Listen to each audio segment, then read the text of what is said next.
Igreja Católica. O católico, então, é um sujeito que deve ser meio chato mesmo. Hoje em dia, né, muitos liberais reclamam, mas o católico está dizendo que a política tem que se catolicizar, a cultura tem que se catolicizar. É isso mesmo. Né? Se nós não formos um pouco chatos, nós não estamos... nós vamos chegar no dia do nosso juízo particular, Deus há de nos perguntar algo mais ou menos assim, cadê os seus arranhões? Você não me defendeu? Você não defendeu as verdades que eu participei em ordem à salvação, né, do gênero humano?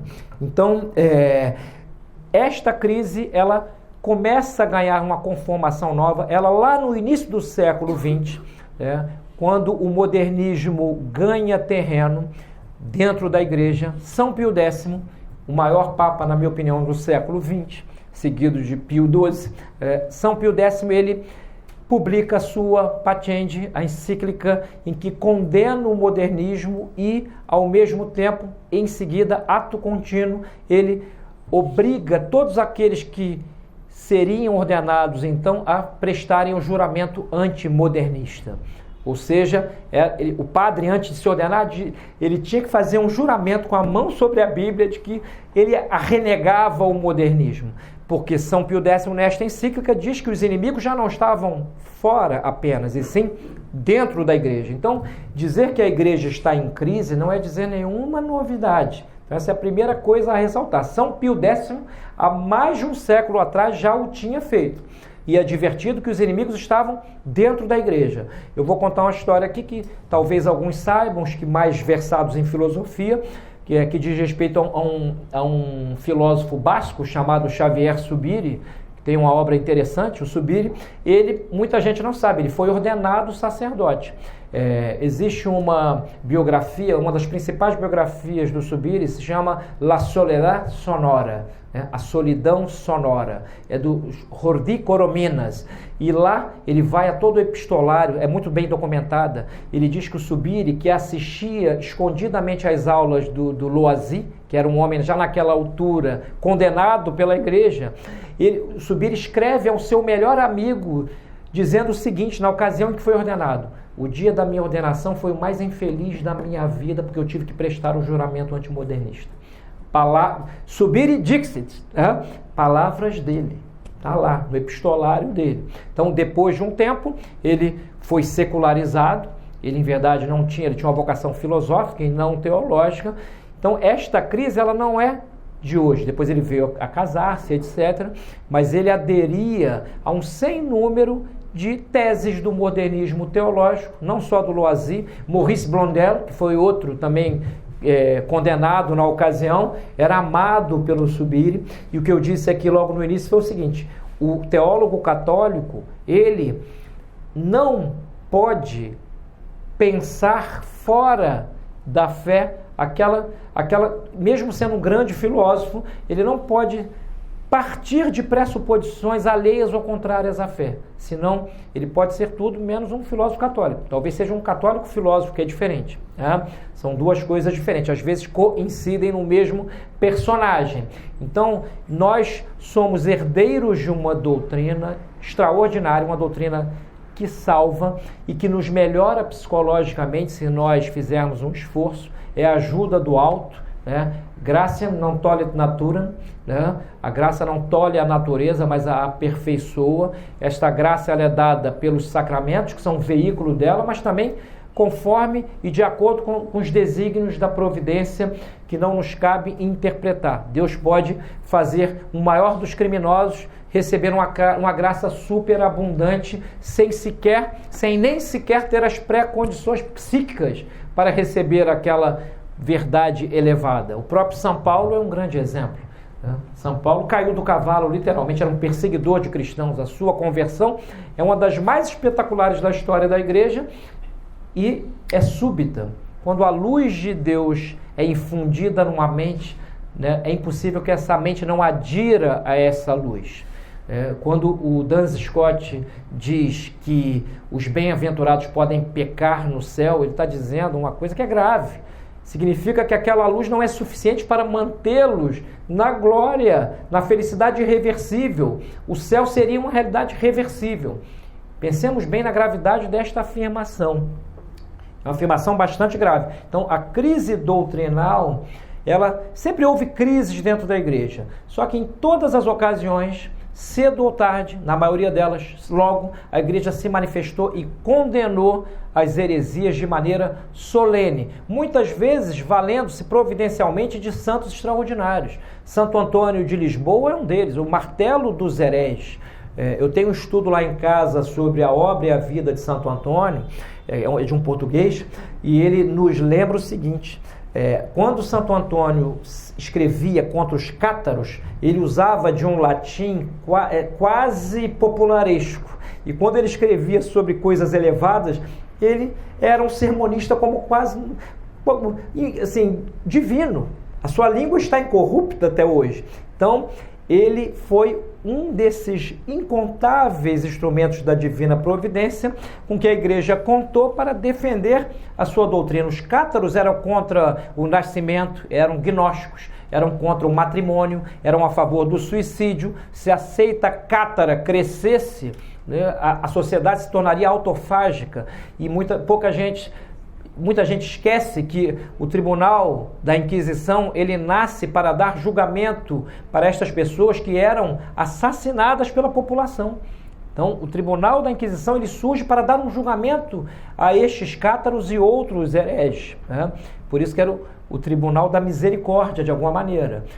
Mas este é um outro tema, não vamos escorregar para este lado que pode suscitar, digamos assim, questões ainda mais desagradáveis do que esta. Então, o que acontece a partir do concílio? Vocês leiam, há uma bibliografia hoje extensa, que vai desde o Roberto De Mattei, que é um historiador italiano, que mostra, sem tomar partido, ele só apresenta como foram acontecendo as aulas conciliares e como muitos tradicionalistas foram sendo afastados ou impedidos de manifestar-se da maneira devida durante o concílio, até escritos como o que nós publicamos aqui no Brasil, que é A Candeia Debaixo do Alqueire, do padre Calderon, em que ele diz que o magistério está em crise desde este momento e em todos os momentos que se lhe seguiram. A própria doutrina de que os judeus são nossos primogênitos na fé, ela é difundida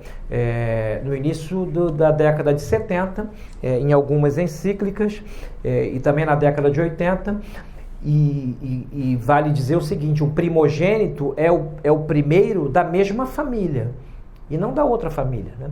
Aquela família que não aceita o mesmo pai, né, o primogênito dela não é o da outra. Isso devia ser evidente. Eu estou falando aqui uma coisa que é o óbvio, ululante, do qual Nelson Rodrigues tanto falava, né?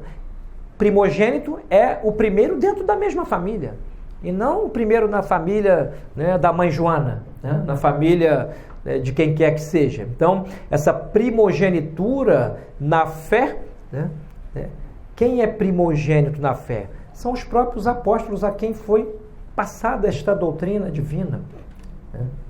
Eles a receberam diretamente de Cristo. Cristo ressuscita e passa um tempo com eles.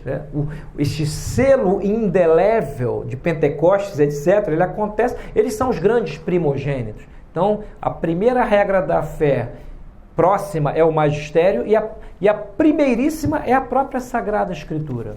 É a própria Sagrada Escritura. O seu caráter sublime já aponta para o alto. Então, efeitos da crise a partir da adoção de uma linguagem dúbia, resvaladiça e que culmina no momento atual no Sínodo da Amazônia. Primeiro deles, desobediência. Ora, nós aqui gostamos, pelo menos a maioria de nós, nós gostamos muito da missa tradicional, da missa tridentina, não é? Pois muito bem, quando o Papa Bento XVI escreveu o seu motu próprio Summorum Pontificum, qual foi o resultado em várias dioceses do mundo inteiro? Os bispos desobedeciam. E mesmo quando vários fiéis iam lá no bispo... Aliás, isso está acontecendo ainda hoje em vários lugares. Eu acabei de voltar de João Pessoa agora, né, para um dos encontros da Liga Cristo Rei, e eu soube, no almoço em que comi uma deliciosa macaxeira, né, com pimenta, que o arcebispo local teria dito, diante de todos aqueles fiéis amantes do rito tradicional, o seguinte: enquanto eu for aqui a autoridade, este rito estará proibido. Ora, ele não pode dizer isso de maneira nenhuma. Isso é uma desobediência a um documento papal. Agora, como é que começa esta desobediência? Ela começa de uma maneira mais efetiva com o conceito de colegialidade que foi instaurado no próprio concílio. O caráter monárquico absoluto do Papa como vigário de Cristo, aquele que, quando se manifesta ex cátedra, é Deus quem fala pela boca dele. E, portanto, né, quando o Papa fala de maneira solene, acabou a conversa, não há discussão em matéria de fé e costumes. Esse caráter foi sendo amenizado e houve um momento simbólico desta amenização, que já foi posterior ao concílio, quando o Papa Paulo VI depôs a tiara tridentina e pôs sobre a sua própria cabeça o cone episcopal, como a indicar que o bispo de Roma era tão bispo como todos os demais. A tiara tridentina, chamada em latim de trirreino, né, ela tinha uma simbologia própria. Ela significava o tríplice poder da igreja: reinar, né, santificar e ensinar. Olha que maravilha. Quando Bonifácio VIII sofre o atentado em Anani, em 1303, um momento chave da história do Ocidente, alguém lhe diz, ele estava no palácio pontifical lá de Anani, alguém diz: olha, santidade, vem aí os da família Colonna, vão obrigar o senhor, vão matar o senhor se o senhor não renunciar. O que Bonifácio VIII fez? Porque hoje há a teoria de que o Papa Bento XVI renunciou sob pressão e, portanto, sua renúncia não seria válida. Eu vou dar só um exemplo aqui, porque o Papa é incoagível. O Papa Bonifácio VIII virou-se para os seus imediatos e disse: tragam o meu traje solene e a tiara tridentina. E foi para a porta do palácio, e quando os inimigos dele se aproximaram, ele já os excomungou da porta do palácio. O que eu recebi de Cristo não entrego na mão de homem nenhum. Né? Que ele era um papa que, como se diz lá em Portugal, tinha tomates. Né? Este era um sujeito corajoso. Né? É um martírio. O papa é incoagível. Ele é absolutamente incoagível. Então, por aí se vê. E hoje há discussões teológicas, subteológicas, né? Panteológicas, metateológicas, pluriteológicas a respeito, né, do caráter, do que seria, por exemplo, o caráter porque Bento XVI renunciou e ele passou a ser emérito. Mas qual é a jurisdição do emérito? Há canonistas sérios do mundo inteiro, de várias linhas, que hoje se veem compelidos a tentar dar uma resposta a isto, porque o último Papa que renunciou por vontade própria foi o próprio que antecedeu a Bonifácio VIII, foi o Celestino V, que Dante coloca no inferno, chama de Il Gran Rifiuto, né? Rifiuto.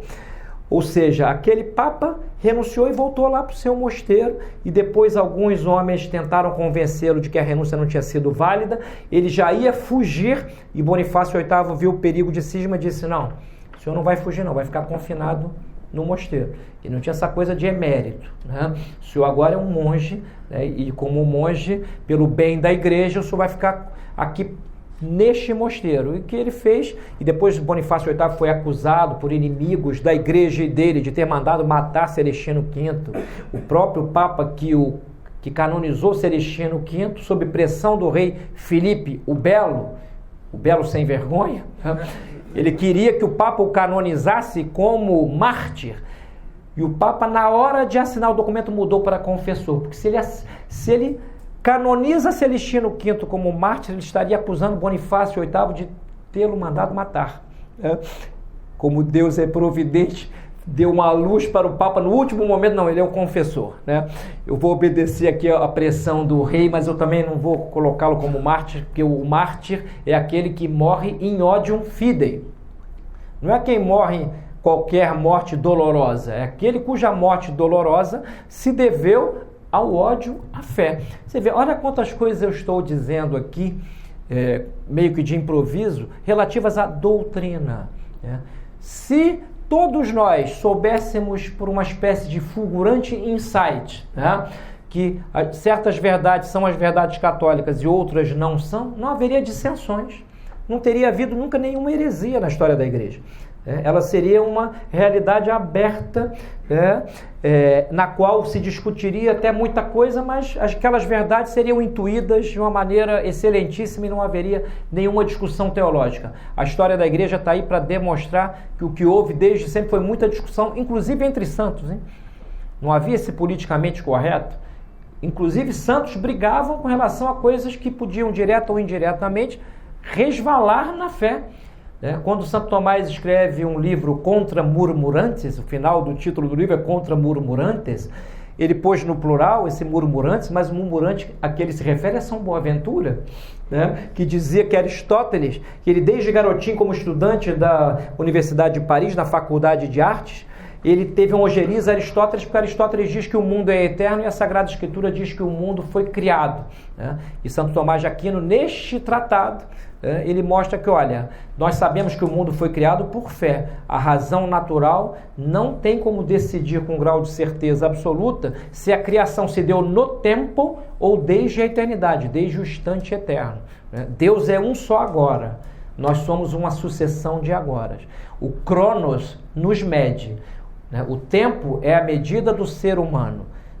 A eternidade é a medida de Deus. Deus tem um só agora qualitativo absoluto e os nossos agoras precários coincidem com este agora na medida em que a sua incidência se dá sem que aquele agora seja revogado. Então, cada instante da nossa vida participa da eternidade de Deus. Então, isso tudo aqui é doutrina. Então, desobediência, primeiro, digamos assim, reflexo de uma crise doutrinal que se instala com esta linguagem resvaladiça que foi assumida nos textos do Concílio Vaticano II. Desobediência devida diretamente ao conceito de colegialidade. Outra coisa que acontece, abandono da precisão terminológica e conceitual. Isto é claro. O Papa Francisco, recentemente, ele publicou uma exortação apostólica. Vocês viram quantas páginas tem a exortação apostólica do Papa Francisco? Exortação, por definição, é algo curto. Eu vos exorto. Uma exortação de 200 páginas é uma anti-exortação, é claro. Então, tem um lado cômico, o outro lado é trágico. Então, assim, o magistério, as encíclicas hoje, muitas vezes são verdadeiros tratados para filósofos, não são claros, não são claras, muitas vezes são claras num tópico ou no outro, mas mesclado, aquilo vem mesclado com uma prolixidade extraordinária em matéria que já estava definida dogmaticamente de uma maneira solene. Então, prolixidade e imprecisão terminológica é o que mais vemos hoje. E isso não só por parte das autoridades máximas, como por parte dos bispos. O que é a Conferência Nacional dos Bispos do Brasil? É uma antessala do PT, por um lado, é uma antessala também dos liberais católicos, por outro. A cada bispo no Brasil, olha, há alguns bispos no Brasil que abrem a boca, às vezes parecem que estão ali fazendo o papel de ventrílocos do inimigo. Isso não veio do nada. De repente, autoridades começam a dizer, todo mundo dormiu São Francisco de Assis e acordou Lutero. Não aconteceu. O mal é um processo. Então, abandono da explícita intenção de ensinar. É o diálogo, é o fetiche do diálogo. Vamos sair dialogando aqui. Tem uma comissão pontifícia para o diálogo interreligioso. No site do Vaticano, lá tem os textos dessa comissão. São coisas mais ou menos assim. Nada do que eu estou dizendo aqui é da minha lavra. Está lá. Busquem lá no site do Vaticano na língua que quiserem. A vós, irmãos muçulmanos, que adorais o mesmo Deus, nós desejamos um feliz Ramadã. Como eles adoram o mesmo Deus se eles rejeitam a Trindade? Claro que eles não adoram o mesmo Deus. Adoram um ídolo, segundo a doutrina da igreja. Se Cristo não é a segunda pessoa da Santíssima Trindade, se Deus não é uno e trino, logo eles adoram outra coisa que não é o Deus verdadeiro. Então, o que nós estamos dizendo aqui é um ônus grave, porque a gente sabe que há muita gente, inclusive em ambientes de internet, que nunca abriu uma página do magistério, nunca pegou um autor católico como Santo Tomás de Aquino para estudar sua doutrina a fundo e sai opinando em tom solene, com certezas que são certezas tomadas de empréstimo, porque não adianta, olha só, não adianta nós dizermos uma verdade. Nós devemos, ao dizê-la, explicitar o porquê de ela ser verdadeira sob este ou sob aquele aspecto. Então, eu sei que há muita gente que abre a boca para falar mal das autoridades atuais de maneira fora do tom devido, né? Porque nós, como católicos, nós temos um certo compromisso com o decoro. Né? Não devemos sair aí, né? Às vezes dá vontade, né? Estrangular um bicho, mas nós não podemos fazer isto, não podemos nem puxar-lhe as orelhas fisicamente, mas podemos chamar a atenção, já que em matéria de fé, quando as autoridades prevaricam, aí sim os leigos têm um certo dever de resistência. E olha que engraçado, hoje há o pseudo-dogma do sacerdócio universal, né? Mas é engraçado, mas quando é para tratar disso, não, aí quem vale é a autoridade, né? Não, você tem um certo papel sacerdotal, mas desde que não divirja de mim. Então, a noção de autoridade tornou-se tirânica, intramuros. Aqueles homens, nós temos hoje um ônus que é grave, é difícil, a gente sabe que vão nos atirar pedras, que é defender a autoridade de Cristo, muitas vezes contra as autoridades eclesiásticas. Então, enfraquecimento da noção de sobrenatural. Outro tópico decorrente dessa linguagem resvaladiça que passou a ser a linguagem de todas as encíclicas quase. Assim, é impressionante. O aspecto natural começa a ser sobrevalorizado e aqui cumpre dizer o seguinte, ser contra o aborto, né, ser contra o casamento homossexual entre homossexuais, isso não é prerrogativa de católicos, isso são tópicos inerentes à lei natural. Não é o que distingue o católico enquanto católico. O que distingue o católico é defender as verdades da fé, né, e os costumes à luz da fé. Então, não é uma defesa qualquer, é uma defesa sob o influxo dessa luz benemerente. Então, noção de sobrenatural cada vez mais é jogada no lixo. E olha, não é preciso ser nenhum São Boaventura, nenhum São Francisco de Sales para entender isso. Basta irmos a 3 missas no mesmo bairro e ouvirmos o que alguns padres dizem a respeito da igreja deles próprios, do preternatural, do sobrenatural, etc. O demônio foi abolido das homilias. Né? Quem fala no demônio são os protestantes. Né? Os padres quase não falam mais no perigo. O demônio é um dos inimigos da salvação. Né? A carne, o mundo e o demônio. Abraçados com o mundo, muitos desses padres esquecem que o demônio é um perigo e que a carne também o é. Então, boa parte dos escândalos morais hoje, não é a totalidade deles, mas boa parte provém de um problema com relação às verdades da fé. Começam todos a pôr em dúvida verdades multisseculares. Eu tenho um dicionário de Mariologia, eu já disse em algum momento isso em alguma aula dentro do CDB, mas que bom que agora está sendo gravado, em que o autor do verbete da virgindade, sobre a virgindade perpétua de Nossa Senhora, diz que à luz da ciência contemporânea isso é muito problemático. Se ele diz uma barbaridade dessa com relação à virgindade perpétua, o que ele não dirá com relação à transubstanciação eucarística, etc. Aliás, este filósofo que eu mencionei aqui, o Xavier Subiri, ele tem um pequeno tratadinho teológico em que não usa a linguagem de Lutero, mas quase ele tangencia essa linguagem, que a igreja diz que na missa, na hora da consagração, a hóstia transubstancia-se no corpo, alma e divindade de nosso Senhor Jesus Cristo. Lutero dizia que é uma consubstanciação. Certos elementos do pão subsistem junto com o corpo de Cristo. E o Subiri diz que é uma consubstantivação. É uma linguagem sofisticada. Onde há muita sofisticação, desconfiemos que não é raro haver sofisma, né? A linguagem clara, ela não dá margem à dúvida. Então, relativização de alguns dogmas. Outro tópico, né? Olha, o dogma evolui, né? Muitos disseram isso de uma maneira solene. O que evolui pode ser a compreensão daquele dogma num determinado tempo sob o influxo de algo que sucedeu nele e que gerou dúvidas teológicas. Ele em si mesmo não evolui. Cristo é a segunda pessoa da Santíssima Trindade. Isso é uma verdade de fé dogmaticamente explicitada pela Igreja em várias ocasiões. Agora, às vezes, a Igreja se vê compelida a lançar novas luzes sobre aquele dogma, à luz de algo que é um problema identificado neste ou naquele tempo. Adoção do ecumenismo antiapostólico. É desagradável, né? Quem está me vendo aí pela internet agora sabe que isso é desagradável.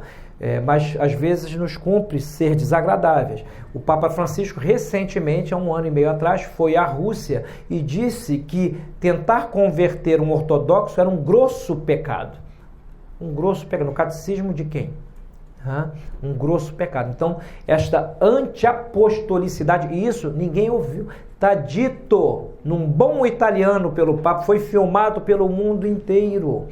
Então, assim, se a autoridade máxima diz isso, olha que peso cabe aos fiéis que têm consciência do caráter apostólico da Igreja, que é serem detratados dentro da própria Igreja por aqueles para quem a obediência há de ser cega, irrazoável, irracional, né? Olha, outro dia eu escrevi no meu Facebook uma frase que me ocorreu pensando já neste encontro aqui. Obediência ao mal não é obediência, é servilismo. Quando o intelecto percebe uma verdade, ele adere a ela por connaturalidade com ela. Então, se ele percebe que algo é errôneo, ele não pode obedecer aquilo que está sob o influxo desse erro. Senão ele é político maquiavélico, político no pior sentido do termo. Ele é um servil no pior sentido do termo. Então, essa adoção desse ecumenismo está aí para todos nós vermos. E não é de agora, hein? Não é de agora. Lembremos do Encontro de Assis, de 1986. Não é de agora. Eu sei que para muita gente é mais suportável pensar que a crise agora com o atual papado ela é diferente em gênero daquilo que vinha sendo desenvolvido ao longo das últimas décadas. Mas quando começamos a ver o que a Igreja disse dela própria em vários documentos oficiais ao longo dessas décadas todas, vemos que a diferença é muito mais de grau do que propriamente de gênero. É de grau. Hoje, a Igreja às vezes faz-se ponta de lança da entrada, né, dos ditos refugiados na Europa. Ora, como você tolera o que desconhece? A tolerância é algo que pressupõe o seguinte: o sujeito tolera o que percebe como mal em ordem ao bem maior. Eu cansei de dizer isso aqui mesmo, né? Marido e mulher precisam tolerar-se para que o casamento sobreviva. Amigos precisam tolerar os seus erros. Todos os amigos erram. Quem disser aqui que nunca faltou para com um amigo está mentindo, né? Agora, se não tolerarmos uns aos outros, a amizade vai para o beleléu, né? Agora, ninguém tolera o que desconhece. E hoje o homem europeu está tolerando o que ele desconhece de princípio, de meio e de fim. Então ele não sabe se em Colônia, na Alemanha, houve uma sucessão de estupros recentemente, porque alguns dos refugiados faziam a brincadeira do Taharrush, que é o estupro coletivo das mulheres. Isso não é a troco de nada. Há algumas passagens em que teólogos muçulmanos, à luz da lei do profeta, dizem que o muçulmano dispõe do corpo da infiel, e até da sua vida. Então, assim, nós toleramos aquilo que percebemos como mal em ordem a um bem. Então, a Igreja é a proprietária da grande tolerância. Ela sempre tolerou as outras religiões, entendendo que aqueles que delas participam devem converter-se. Não é nenhum dogma de fé. Nós não somos muçulmanos a aplicar a lei da Sharia, né? Não, se você não se converter, sua cabeça vai rolar. Não. né? A igreja sempre convidou aqueles que estão fora, exortou aqueles que estão fora a que se convertessem. Então, ela é a verdadeira tolerante, mas justamente porque sabe-se superior sem nenhum complexo, né? Olha, não há nada mais soberbo do que simular a humildade, né? O sujeito faz um gol de bicicleta no final da Copa do Mundo, aí vem toda a imprensa e diz para ele assim: que golaço! Nem tanto, mestre, nem tanto, né? Aquela mulher lindíssima que chega num ambiente e diz assim: ai, hoje eu estou tão feia. Né? No fundo, ela quer ser elogiada mais ainda. Nada mais absurdo do que a falsa modéstia. A humildade é caminhar na verdade. A igreja é proprietária das verdades que salvam. Caminha nelas. Então, ela não tem vergonha delas. Não tem vergonha de dizer: convertei-vos, vós que estão fora da igreja. Olha, São Paulo não tinha Instagram, nem Facebook. Imagina, hoje, mais do que nunca, temos tecnologia para adotar, né, isso, a igreja tem tecnologia para adotar uma postura apostólica, e quantos não se converteriam se ela o fizesse? Imaginemos, domingo agora, na Praça de São Pedro, agora no próximo domingo, né, Papa Francisco dizendo algo assim: vós, muçulmanos, convertei-vos à verdadeira igreja que salva. É duro, né? É duro. Mas ele estaria fazendo o que a igreja sempre fez, né? E hoje ela dialoga, e é um diálogo, como dizia o professor Orlando Fedeli. Eu tinha até algumas ressalvas ao professor, mas ele tinha umas frases realmente geniais. O primeiro diálogo de que se tem notícia foi de Eva com a serpente, e não acabou bem. Não acabou muito bem, né? Então, assim, o diálogo o diálogo só é frutífero quando aqueles que dialogam buscam a verdade, né? Agora, ele não é um monólogo de duas ou mais bocas, né? O diálogo não é monólogo de várias bocas. Eu detenho a verdade, mas para não ferir susceptibilidade, né, eu vou dizer a minha verdade aqui, com o rosto corado, com vergonha de o fazer, porque alguém pode ficar magoadinho comigo, né? Então, pluralismo teológico, outra consequência dessa linguagem resvaladiça que foi assumida desde então no magistério, quer extraordinário, quer ordinário. O padre Caldeirão diz, né, no livro A Candeia Debaixo do Alqueire, a certa altura, que ele tem um senso de humor muito apurado, ele diz o seguinte: olha, hoje quando alguém diz que há um conceito teológico, um consenso teológico a respeito de certo ponto da doutrina, esse consenso, entendamos que não é um consenso unânime, é um consenso plurânime. Ou seja, né, é uma divergência de todos para com todos sobre a falsa concórdia de que, né, a concórdia é uma espécie de acordo entre os corações, né? E ela, para ser verdadeira, ela precisa que as inteligências também tenham um entendimento, no mínimo, semelhante a respeito daquilo que elas próprias buscam numa discussão. Então, a concórdia na desinteligência é falsa, é hipócrita, ela é, digamos assim, em português bem claro, satânica, né? A hipocrisia é algo satânico, é uma coisa horrível, né? É porque hoje, como a igreja ficou com vergonha de expressar de maneira solene o seu magistério, ela induz o diálogo, mas um diálogo cheio de susceptibilidades. O homem contemporâneo, em parte por culpa da própria igreja, ele não aceita muitas objeções, né? E também não quer objetar. Ele está no pecado da assídia que me referi lá no início. Ele é indolente espiritualmente, ele recusa a sua excelência, recusa a excelência a que está destinado e, portanto, é melhor não discutirmos. E é um homem também que não se arrepende, né? Quantas pessoas aí da chamada cultura hoje é um nome que serve para qualquer coisa, né? Inclusive desde o cultivo do cocô, né? Qualquer coisa é cultura, né? Quantos aí desses próceres da cultura contemporânea dizem: não me arrependo de nada?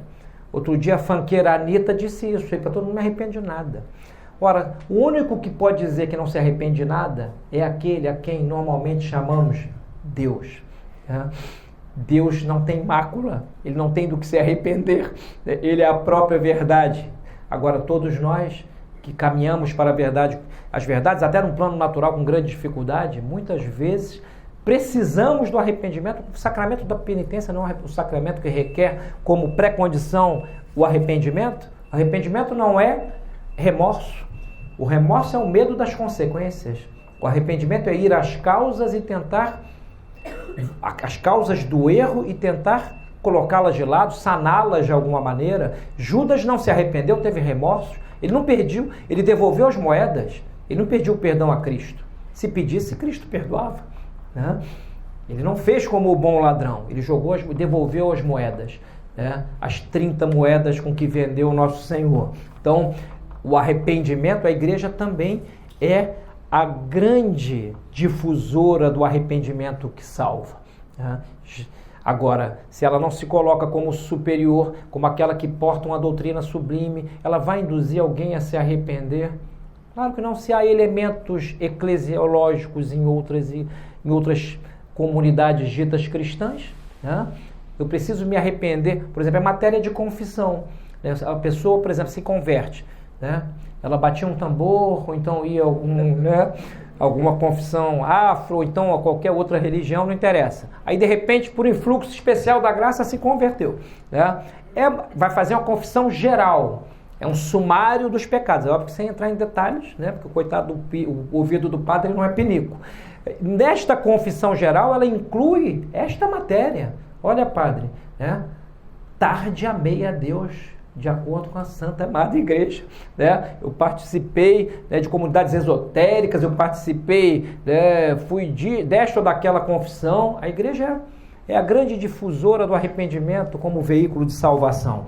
Mas para isso, ela não pode ter confusão doutrinal, porque a confusão gera confusão, né? Dizia aquele profeta, entre aspas, aqui do Rio de Janeiro, né? Gentileza gera gentileza. Não, gera gentileza, né? Confusão gera confusão, né? Aliás, diga-se que o documento publicado em 2000 pelo então cardeal Ratzinger, que é a Dominus Jesus, né? Ele diz no número 19 que há igrejas particulares fora da Igreja Católica. Tá lá, leiam lá no número 19. Né? Isto não é a troco de nada. Isso provém desse conceito de elemento eclesial. Essas igrejas seriam portadoras de elementos e não só de vestígios, de ruínas que precisam ser restauradas. Elas podem continuar lá, são elementos, e se são elementos devem ter alguma nesga de caráter salvífico. Confusão a respeito de inúmeras verdades inegociáveis da fé católica. Olha, minha gente, quem aí já viu uma homilia do padre Fábio de Mello? Alguém já ouviu dizer que ele foi advertido por alguma autoridade episcopal? Não. E nem vai ouvir advertência nenhuma. Em geral, as autoridades advertem quem gosta da missa tradicional, né, quem difunde, né, os grandes documentos da igreja de sempre, etc. Agora, se o sujeito fala qualquer barbaridade diante de uma plateia, né, que já está confusa, no meio de uma música melosa... Vejam bem, Platão era um pagão. Na República ele diz que a música langorosa, a música demasiado melosa, enfraquece o espírito, né? Hoje, quantas vezes nós entramos numa igreja e vemos lá um sujeito a dedilhar um violão meloso? É quase terapia neurolinguística, né? Aí alguém diz assim, fecha os olhos, né? Deus está aqui. É aquele dedilhar de um violão meloso. É um convite à dissipação mental.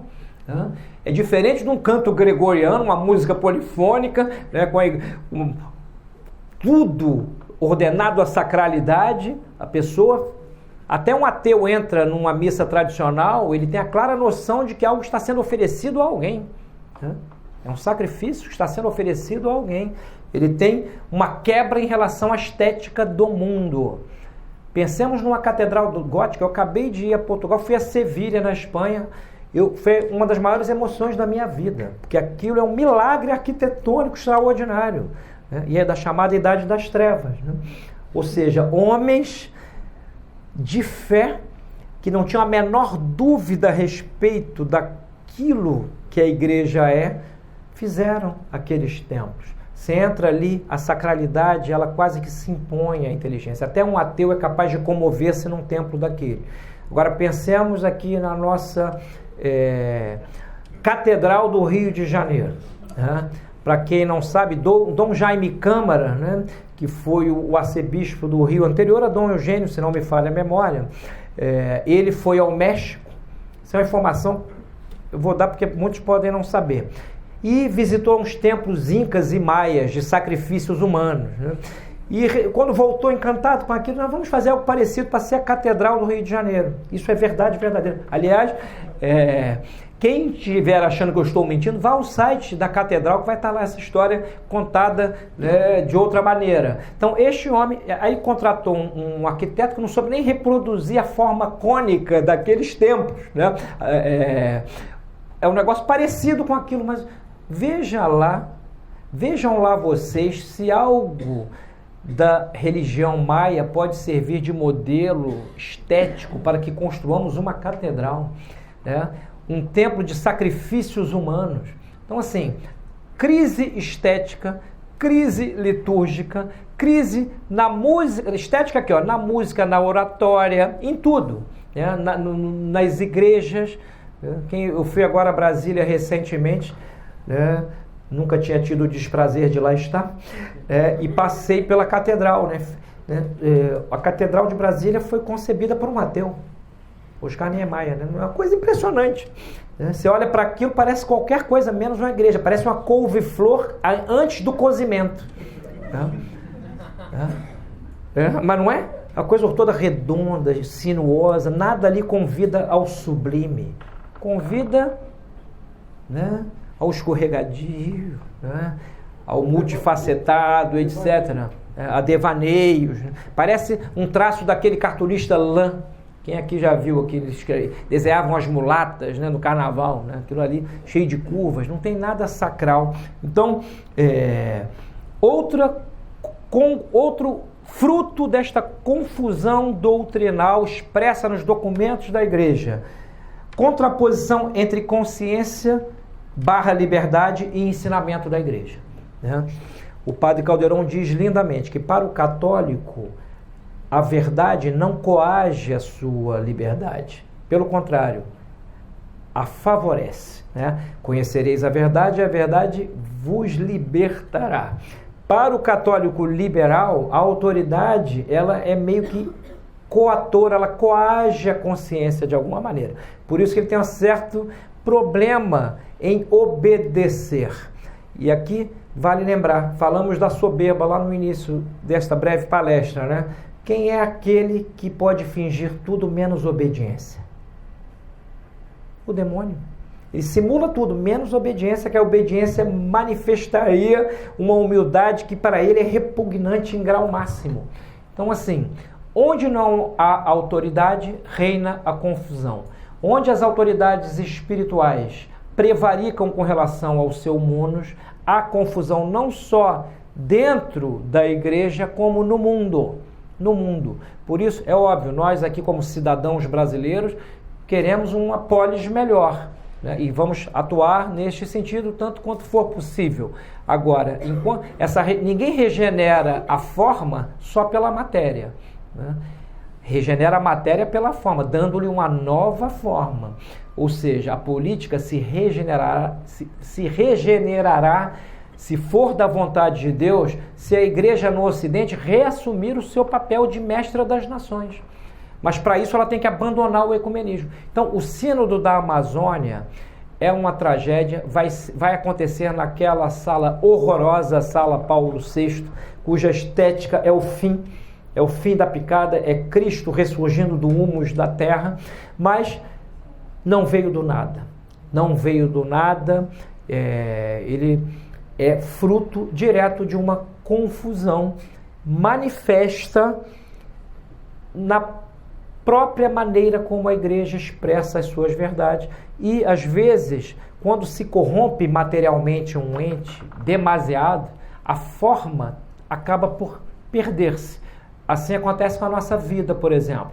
Nós, por uma doença corpórea, um câncer, por exemplo, vamos corrompendo algo da nossa matéria até chegar ao ponto em que o câncer tem uma metástase, só para dar um exemplo, e vai nos trazer a morte e nós vamos perder a forma humana, e o cadáver só pode ser dito humano por analogia de atribuição porque ele não é mais capaz de nenhuma atividade propriamente humana. O dia que virmos um cadáver escrever um sermão do Padre Antônio Vieira, tenhamos a certeza de que cadáver já não é. Santo Antônio ressuscitou, ou qualquer outro santo, ou o próprio Cristo. Então, é difícil a tarefa do católico de tradição hoje, que é, às vezes, defender verdades dentro de um ambiente eclesiástico em que estas verdades são incômodas. Agora, a boa notícia é que muitos desses bispos desobedientes às verdades da fé, eles têm um medo tremendo da opinião pública manifesta no Facebook.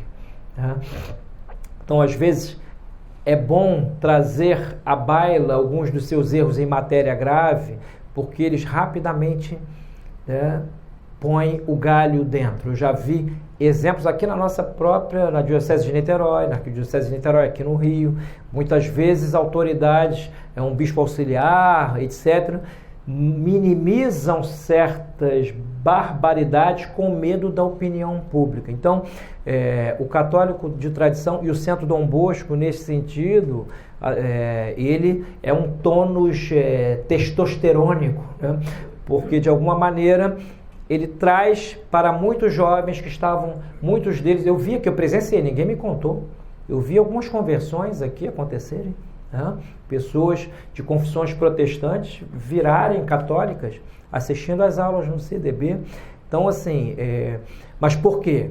De alguma maneira, vem aqui e ali aquela firmeza que não encontram, às vezes, na sua paróquia, na sua diocese, etc. E, portanto, se veem compelidos. É óbvio que a atuação, todos nós erraremos, nós somos falíveis. Agora, o simples fato de nos colocarmos do lado da doutrina de sempre já é uma grande coisa, que me parece que é o que Deus quer num momento dramático da história da humanidade como o atual. De que lado nós vamos estar? Do lado daqueles que são contrários à tradição, que a tradição é um passar de bastão, toda a tradição, é um passar de bastão, ou vamos ficar do lado daqueles que querem, vamos ficar do lado da confusão ou da infusão? Isso é o que nos cabe responder. Então, eu acho que com isso, eu não sei se eu esgotei o tempo, Bruno,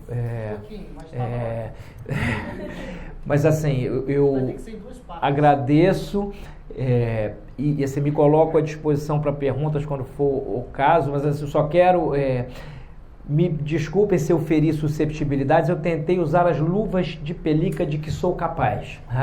Hoje a minha vida católica é feita de silêncios, prudentes, muitos silêncios prudentes, mas vejo aqui e ali ressurgir este vigor da fé. A fé viriliza a nossa alma.